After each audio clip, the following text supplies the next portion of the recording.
ये खबर 20 से 40 साल के लोगों के लिए काफी जरूरी है। क्या आपने कभी सोचा है कि लैपटॉप को गोद में रखना या फिर पैंट की जेब में मोबाइल फोन रखना आपके स्वास्थ्य के लिए कितना खतरनाक हो सकता है?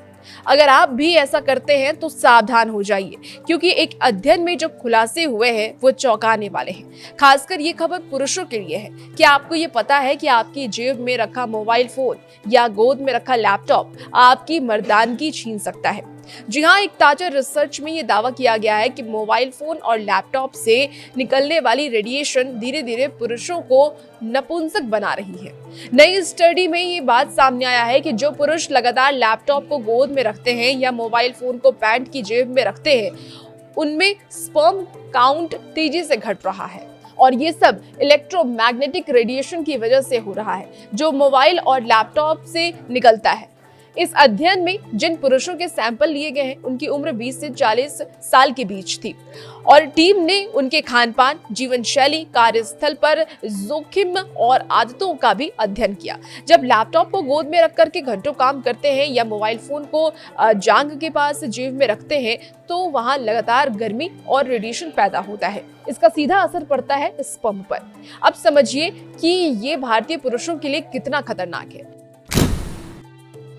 क्योंकि रिपोर्ट ये कहती है कि भारत में करीबन 2.75 करोड़ पुरुष बांझपन से जूझ रहे हैं।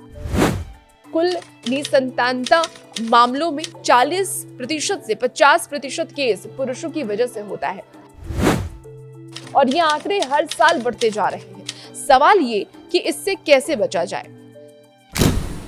तो आपको बताते हैं कि डॉक्टरों और एक्सपर्ट्स का ये कहना है कि इलेक्ट्रॉनिक डिवाइस शरीर से दूर रखें, मोबाइल फोन को पैंट की जेब में रखने से बचें, लैपटॉप को गोद में रखने के बजाय टेबल पर रखें और हर 30 से 40 मिनट के बाद ब्रेक जरूर लें। स्टडी के लिए चुने गए 1200 लोगों में से 708 लोगों में एंजियोस्पर्मिया पाया गया, वहीं 640 अन्य लोगों में शुक्राणुओं की संख्या सामान्य थी, और इन निष्कर्षों ने दुनिया भर के कई अध्ययनों का खंडन किया है। अभी तक ये दावा किया गया कि मोबाइल फोन रेडिएशन से बांझपन होने का कोई प्रमाण नहीं है। अमेरिका में यूनिवर्सिटी ऑफ यूटा के एक हालिया पेपर में भी ये बात कही गई। अमेरिका की रिसर्च में ये भी कहा गया कि शुक्राणुओं की संख्या घंटे घंटे, दिन दिन और महीने महीने बदल सकती है।